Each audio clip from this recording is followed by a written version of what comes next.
I am back, finally. It's been a while, I know.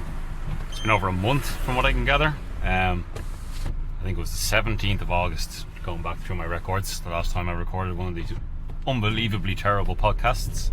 I'm doing this one whilst driving because I need to find a time to record it. Hence why I haven't done one in a few weeks, because I just haven't found the time. And if I don't do it now while I'm driving home from work, I don't think I'll ever get around to doing it. So I do apologise if it sounds a bit terrible, because I'm in a van and I'm driving, and for all the obvious reasons, there's external noises. I may break wind and swear at people, because a lot of people can't drive, which I'll move on to at some point later on in this podcast. Already terrible, I'm sorry, rambling. So it's been over a month. I went on holidays and I got back, and this, that and the other, and laziness, and not exactly like I'm doing this for any sort of monetary reasons. So sometimes it's tough to get the motivation, but as I said before, I will continue. I will struggle on. What have I done? There hasn't been a whole lot going on, motoring wise, really. When did I last? Did I talk about Paris, or was Paris? No, because I went to Paris on the 21st of August, and the last episode was 17th of August. So I was in Paris since I last spoke to you. First time I was ever in Paris. I quite liked Paris. You kind of get mixed opinions from people about Paris. Some people really don't like it, some people love it. I definitely fall into the camp of love. I enjoyed the food, I enjoyed the people, I enjoyed the architecture, I enjoyed the culture. It was beautiful. Now, flattered by the weather.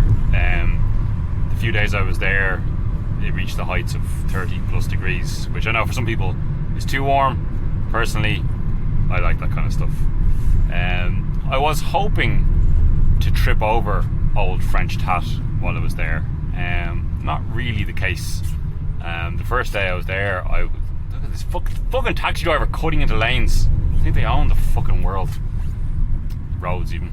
They do think they own they rule the world as well. I won't get into the character traits of taxi drivers, because I'd be generalizing, and I don't want to piss anyone off. What was I talking about? Paris. Yeah, the first day I got there, I got in quite early. I got to my hotel at 10:30, and check-in wasn't until 2:00, which, in fairness, I did know, because it's on the website, so I chanced my arm. But they let me leave my bags there. I was like, what to do until I can check in? Google Maps said the Eiffel Tower was an hour and a half walk away, so that's really an hour, because Google Maps, again, takes an average of how long it takes for people to walk, and I have rather long legs, so my stride is longer than most.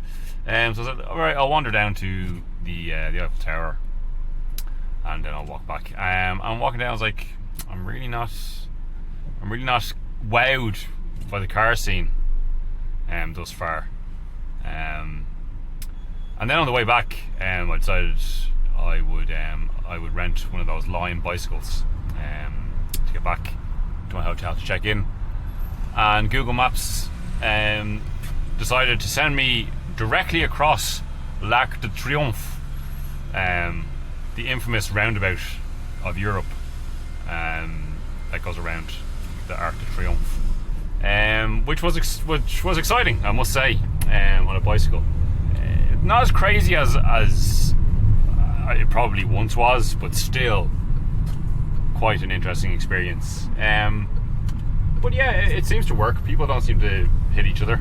I didn't see anyone crash, or no one ran me over. You kind of just got to be bullish and just take your line and go for it. So that was fun. But anyway, I'm rambling again. Cars. So the second day, actually, then. So I decided on the second day, early morning, got up, I decided to walk to the Musée d'Orsay, a great art museum, way better than the Louvre and less busy. I'd highly recommend it. Lots of Monets and Van Goghs in the Musée d'Orsay. Again, I decided to walk down, take in the sights, and although the metro system in Paris is very good and cheap, 2:30 and you can go anywhere. Sorry, I've been burping because I'm not long after my lunch. But I decided to walk and or use the bikes most of the time, because it's the best way to take in a city if that's where you're going on holidays, to see a city. I'm going to put on my sunglasses. It's going very bright all of a sudden. Lovely Irish autumnal weather that we've had every season today, and it's not even 3 o'clock yet. What was I talking about? Paris. Yes, the second day I was walking along, and in the distance I could see a very, very lovely Citroën DS, a black Citroën DS, with gold detailing. I was like, well, that's rather lovely. Take a picture of that. And as I'm walking down the street, there was loads of old stuff, old Peugeots, Citroëns, Renaults, but not just exclusively French stuff. There was old Audis, BMWs, and commercial vehicles, all sorts. Because it turns out they were filming some sort of movie or television show, obviously set in the early to mid 80s. So that was that kind of made. So that one little adventure, I saw probably most of the interesting automobilia on my trip to Paris. It's all up on my Instagram, car_nosaur, CAR_NOSAUR. If you're listening to this podcast, you most likely follow me on Instagram already. All up there on my highlights. So then, other than that, then I kept walking by a Peugeot 205 Gentry, which if you're not familiar, it's a Peugeot 205 with the GTI engine detuned, the 1.9 GTI engine detuned to 105 horsepower. But it was like kind of given all the extras, like it's got leather interior, aircon, electric windows, a unique set of alloys. This one had quite a bit of patina on it. But apparently all the Gentrys, when I was looking up about them, because I didn't know much about it either, to be honest with you, until I saw it, were all automatic. But this one was a manual, and apparently it is a common enough thing to convert them to a manual. That'd be a lovely little thing to have, and I'm sure you can squeeze some more power out of the engine, bring it up to GTI standards, or even just find a downer GTI and stick the GTI engine into it. I'm sure that's doable too. The man with zero engineering skills says. And what else? There was a few other things. Like a Renault Safran. I love seeing a Safran. While they did officially sell the Safran in the UK and Ireland. I think about 6 people bought them in total. So you'd never ever see them. I saw a Peugeot 608, which is not the most exciting of the large French cars. And all large French cars are cool. It was still nice to see, but it was some sort of diplomatic car. It had these black and gold plates on it and some sort of like camera device in the window, or it's in the front windscreen on the dash. That was interesting. And I'm sure there's other stuff I saw, but I said, look, it's all up on my Instagram. I'm going to roll my window for a moment because there's a road sweeper making lots of noise. Did I do anything else crazy motoring related? There was that supercar weekend thing in the Dundrum town centre. A plethora of lovely cars in there: Gullwing, Mercedes, Lamborghinis, Porsches, Alfa Romeos, BMWs. Again, all up on my Instagram. And if you're a Dublin based or its surroundings car enthusiast, you were probably there yourself. It's a nice event. It's free. It's in the car park in Dundrum. I think it's organised by that JP McMahon car dealer guy, high-end car dealer. A lovely fun day out. There was that. I didn't go to it because. Why didn't I go to it? There was that. Because it was in Paris, or was I? No, there's something else going on. Why didn't I go to it? There was that. I don't know what they call it. The vintage car emporium that they have on in Mundelo Park every year these days. I need to go up Fishamble Street. Oh, the wonders of driving around Dublin City, with one-way streets and etc. God, sorry. Someday the standard of this podcast will improve, I promise. I was talking to a friend about possibly doing a co-hosted podcast, but he very much wants to be professional about it and get good equipment and have it structured. So that's not going to happen overnight. But anyway, what was I talking about? That kind of what Mondello Park are trying to make kind of the Irish equivalent of the Goodwood revival, kind of vintage racing cars going around Mondello Park and fun for all the family. I think it's the second or third year they've had it, and I haven't been to it at all yet. There's always been something on that stopped me from going. I can't remember why I didn't go this year. Was it because I was in Paris? Because I was in Paris midweek. Why didn't I go? Something got in the way, and I couldn't go anyway. But from what I saw on the Instagrams and other various social medias are available, it looked like a good event. I must try and get there next year. So if anyone was there, do let me know how it was and if you enjoyed it. Open my windows again, because it's, according to my van's temperature gauge, it's 20 degrees out, and we've had horrible misty rain. It's windy. We had the wettest spring and summer on record, so why not have the shittest winter on record to boot? Bet you won't get cold this winter. The only good thing about winter is, a nice crisp cold day, but I don't think we'll get any of them. It's just going to be soggy, it's going to be windy and warmer than it should be, because climate change, which it's a rich thing for me to bring up, considering this is a podcast about cars. Oh god, I'm really going off topic already. So what do I move on to now? The Formula 1, I think, because we just had the Singapore Grand Prix weekend just gone, and by jingo, it was a good one, wasn't it? The first race in 15 races, if you go back to last season, that Red Bull have not won a Grand Prix, and thank be the Jesus, because it'll be the one Grand Prix probably this season, which I'll touch on in a moment, where Red Bull probably and Max Verstappen probably won't win. They did say that Singapore was going to be their probably bogey track of the season, but they were very, very much off the pace. But thankfully, the one race that probably won't be won by Red Bull this year was won by Ferrari. It's no secret, I am a die-hard member of the Tifosi. Move your fucking... People can't drive. So it was great that the one race, not won by Red Bull, was won by a Ferrari. This pleased me greatly. It was exciting. So it all kicked off really free practice. The Red Bulls were off the pace all weekend. Now there was a new, not so much a new technical directive, but a technical directive brought in to tighten up the regulations around flexible bodywork, which may have had something to do with Red Bull's pace. They very much said it hasn't, and it probably won't. We have Suzuka coming up this weekend, so we'll have an idea pretty quickly whether it has had any effect or not. I don't think it will. I think Red Bull and Max Verstappen will dominate. Business as normal will be resumed this weekend, probably. We shall see. We won't dwell on Suzuka too much because it hasn't happened yet. But yeah, so they were off the pace in practice. Ferrari looked quick all weekend, as did McLaren, as did Mercedes. And then, Carlos Sainz put it on pole, and you have to admit the momentum within Ferrari post-summer break has really been with Sainz.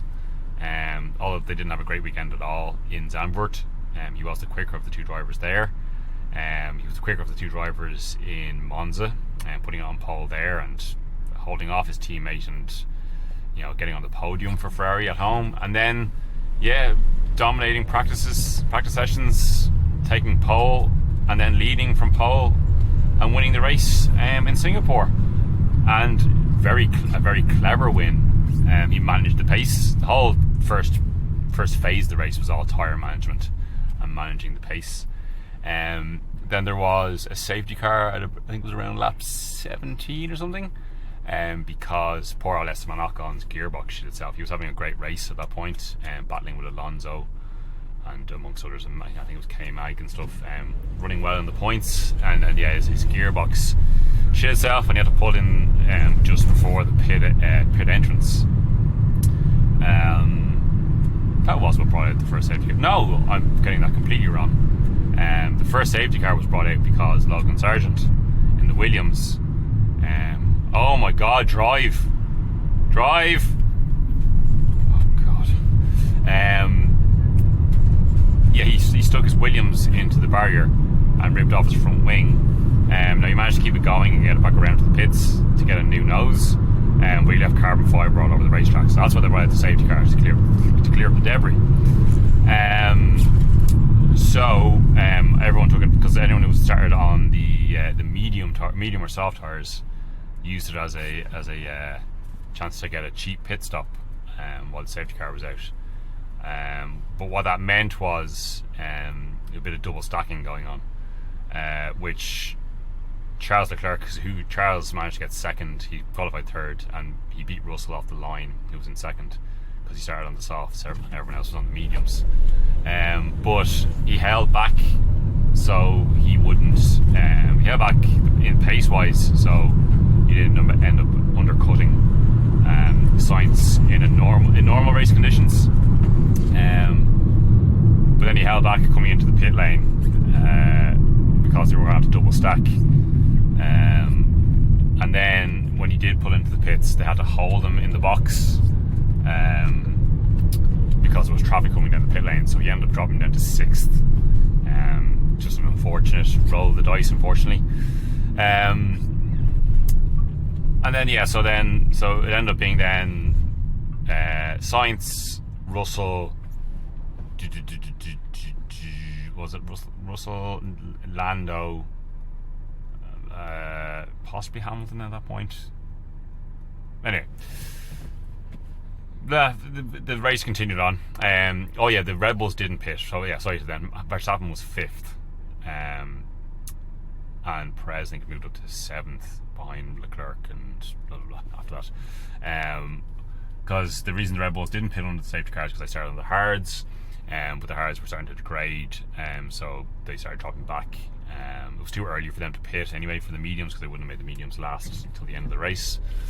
But as I mentioned, did I mention? I'm still rambling. It's hard to do this whilst driving, I must admit. As I said before, the quality of this will improve at some point, I promise. Both Red Bulls didn't even make Q3. They were both out in Q2. So Max started 11th, and I think Perez started 15th. So they dropped back as their tyres degraded. And then the virtual safety car was brought out for the Ocon thing, because he broke down at the entrance of the pit lane. So that came out a bit too early again for them to pit. But what happened?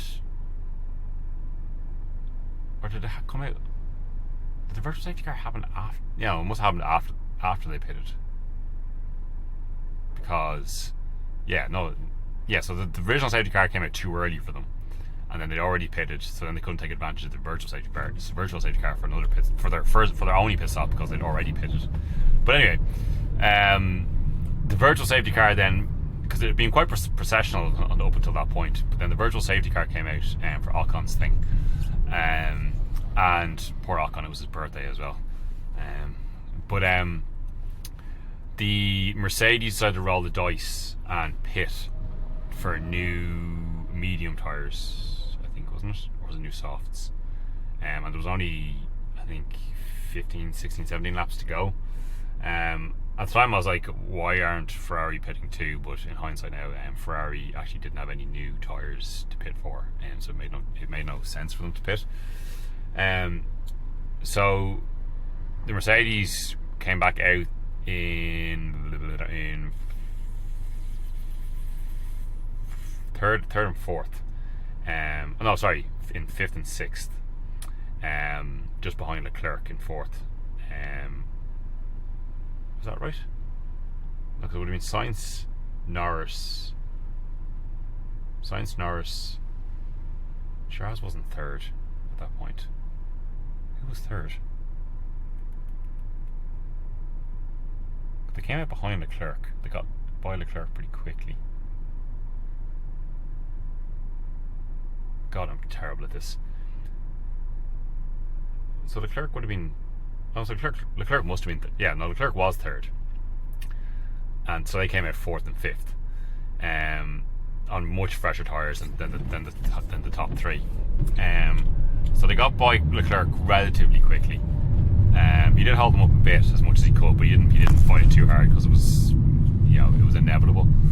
And once they got by Leclerc and they caught up with Lando, it looked like they were going to get by Lando, and then if they got by Lando, there's no way Sainz was going to keep them behind, and it looked like it was going to be a Merc 1-2 due to a masterstroke strategy. But Sainz, in a very clever way, he asked to get what the gap was.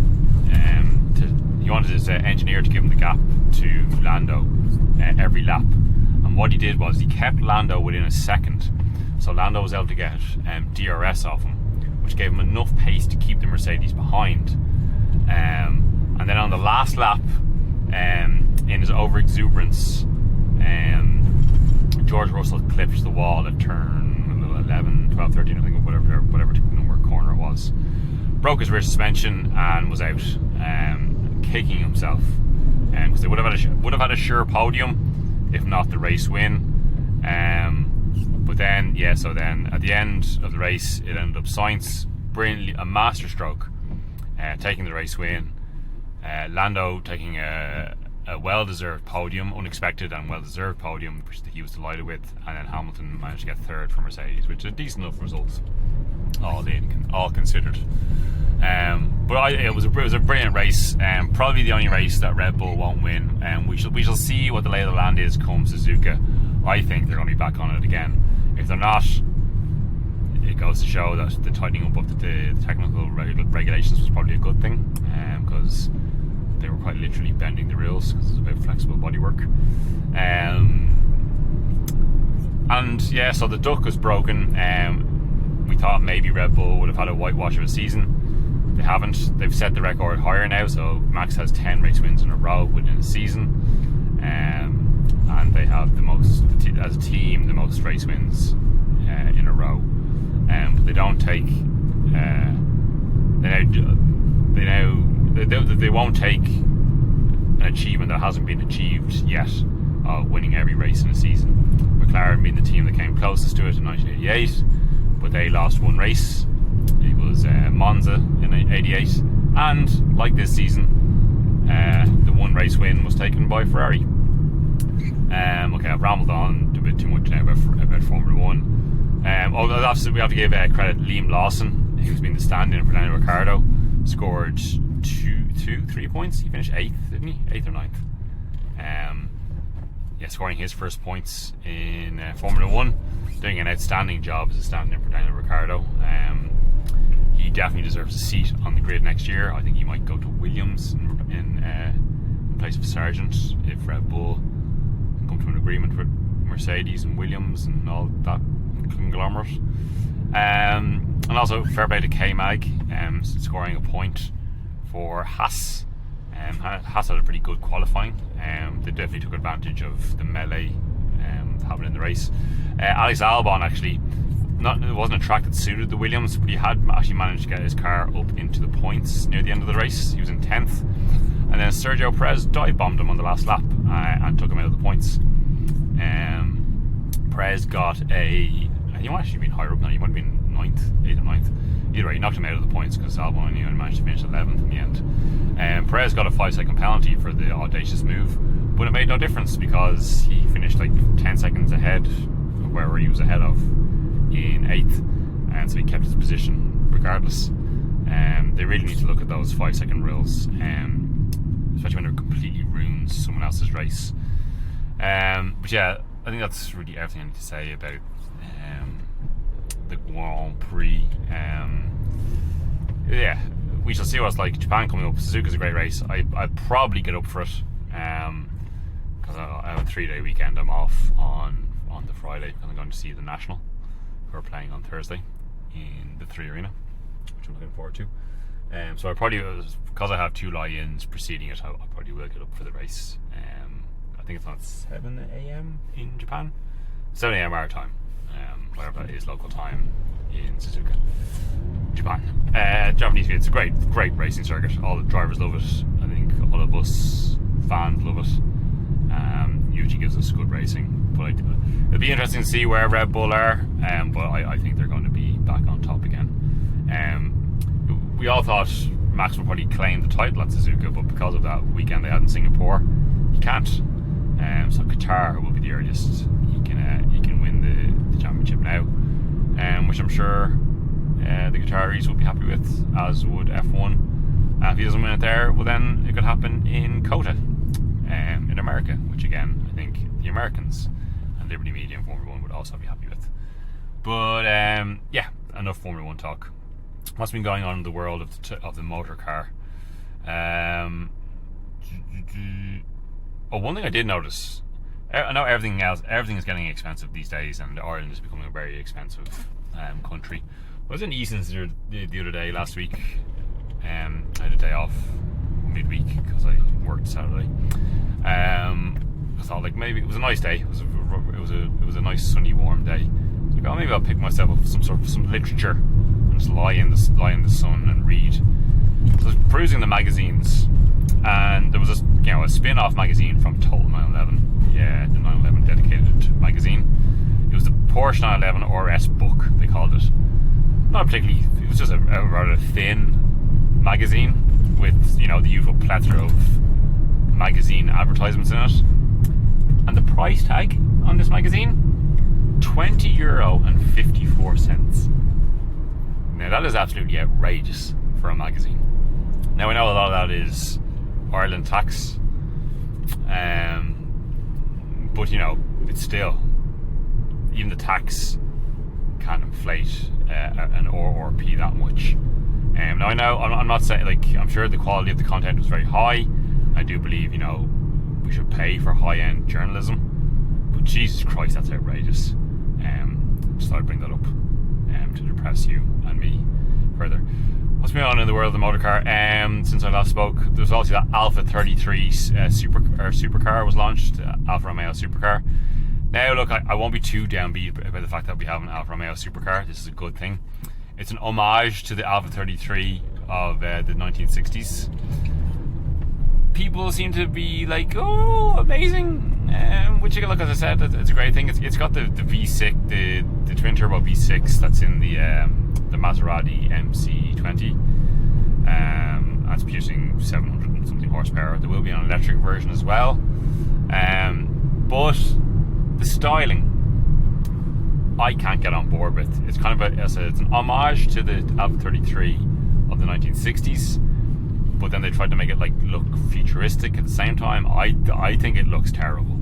Now we've only really seen studio renderings of it. Maybe in real life it will look better, but I'm not so sure about it. Look, it's great it exists, but I don't know. Alfa Romeos should be, but then a lot of Alfa Romeos in the past have not necessarily been pretty, but interesting. But I don't think this is either. I think this just looks like a dog's dinner. You can let me know what you think, but hey, look, it's a good thing it exists. I do think the execution could have been better. What else has there been? Speaking of Italian supercars, Bizzarini. There's been a new Bizzarini 5300 GT. Again, an homage to an old 60. What was the Bizzarini 5300 GT? Was that a 70s supercar? Anyway, an homage to an old supercar. Again, styling wise, it's one of those, it looks like a no-name supercar they would have put in a computer game back in the early millennium. But look, it's an Italian supercar. I assume some wealthy businessman bought the Bizzarini name. I don't think it's any connection to the original Bizzarini, the engineer of Lamborghinis of the past. So it's an homage to the old 5300 GT. But it has a naturally aspirated 6.6 litre Cosworth V12 in it. So again, I won't be too critical of it, because look, those sorts of cars are definitely not long for the world. Have a look at it yourself. It's why they call it the same thing like the Alpha 33, I don't know.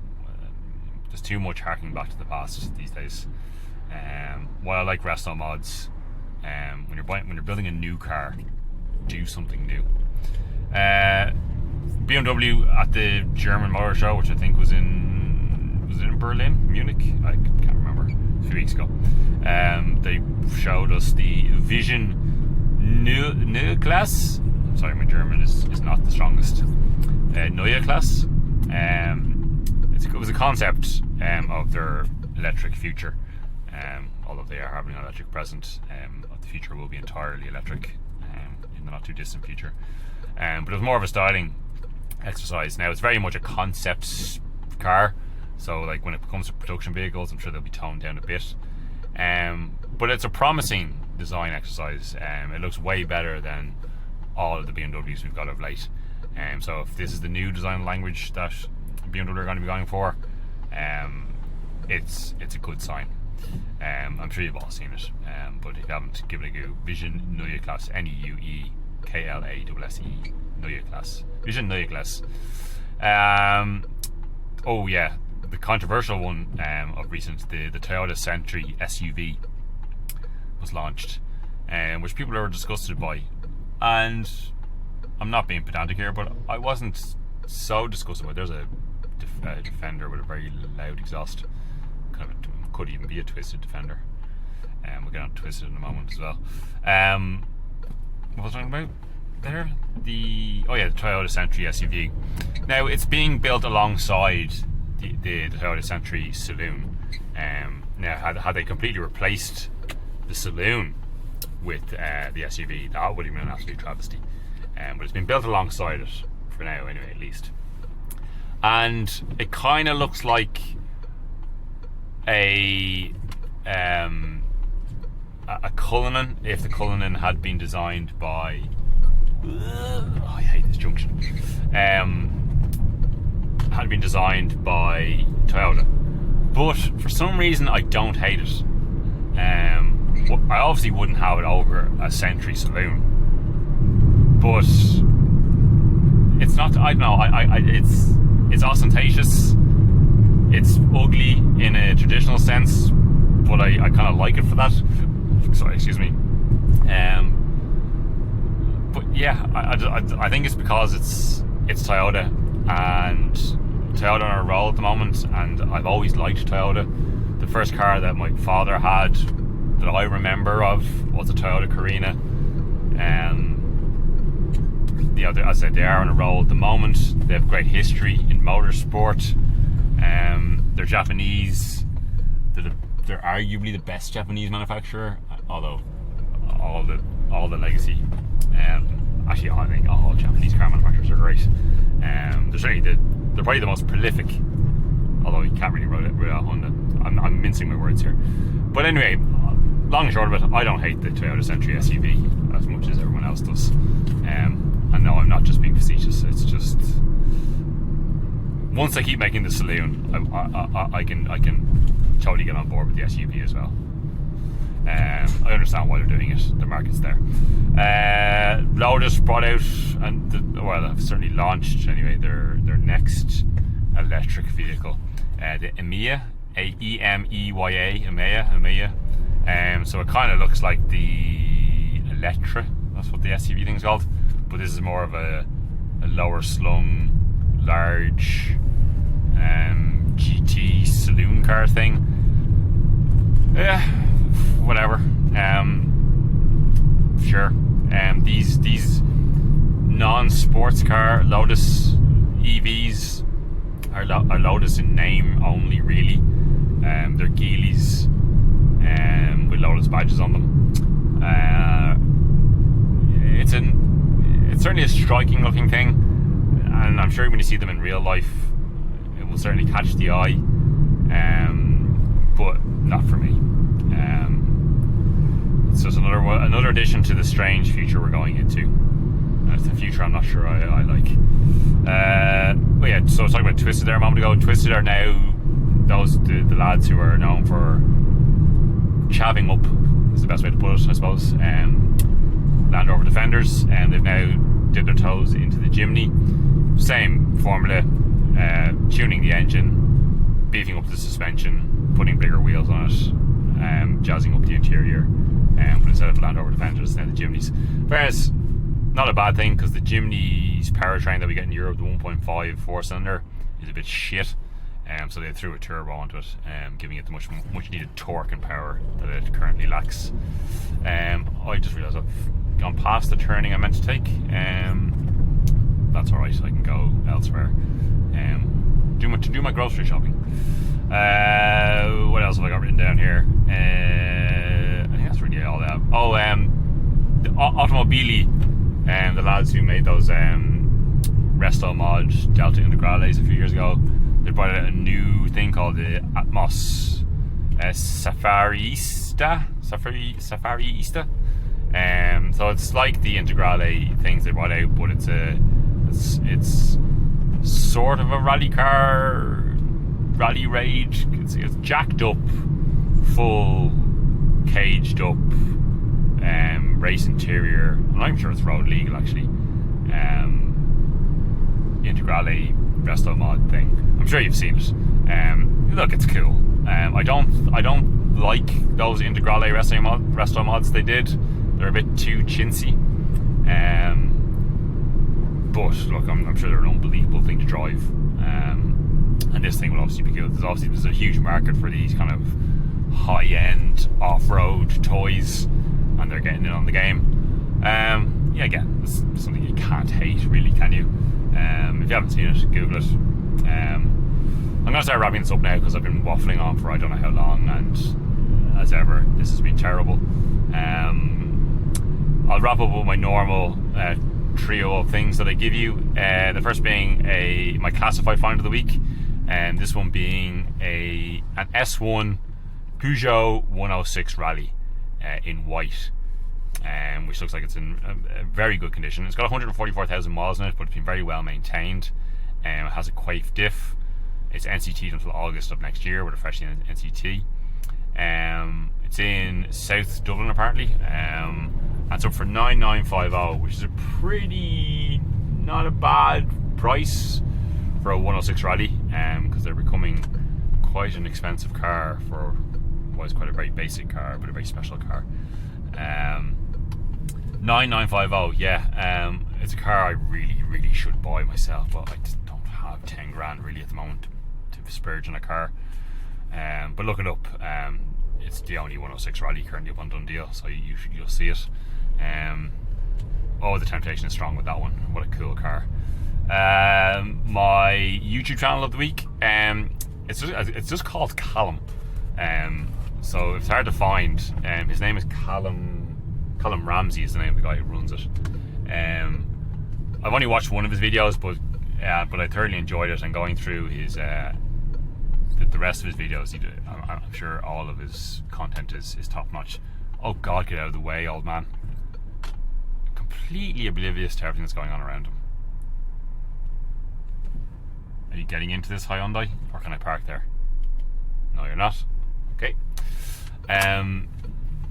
Sorry. Yeah. So the name is Callum. I don't know how he managed to get that moniker on YouTube. Surely someone else had taken Callum, because believe it or not, in 2 years' time, YouTube is going to be 20 years old.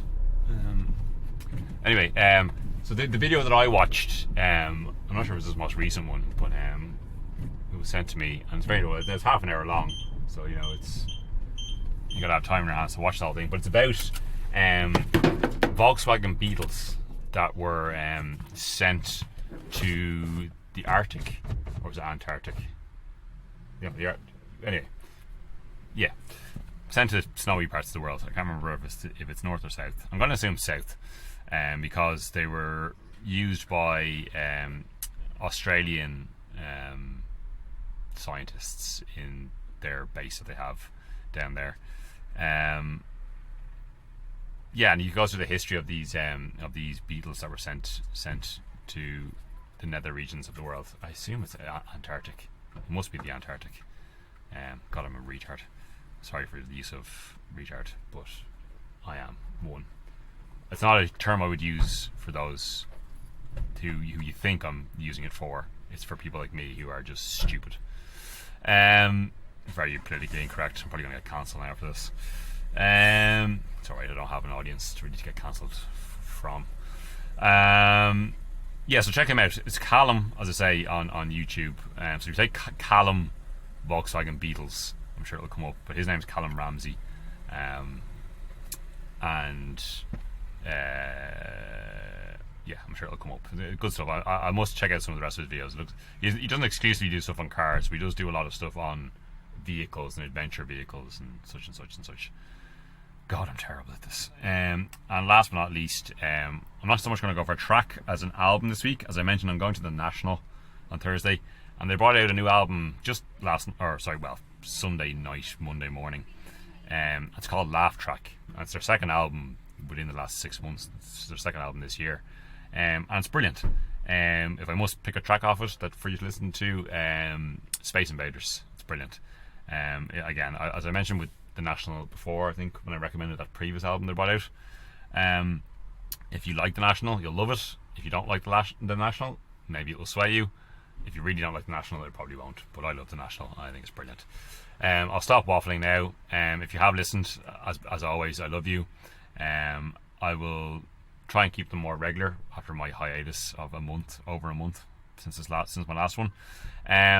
So until then, be safe, be well. I'll talk to you again soon. Bye.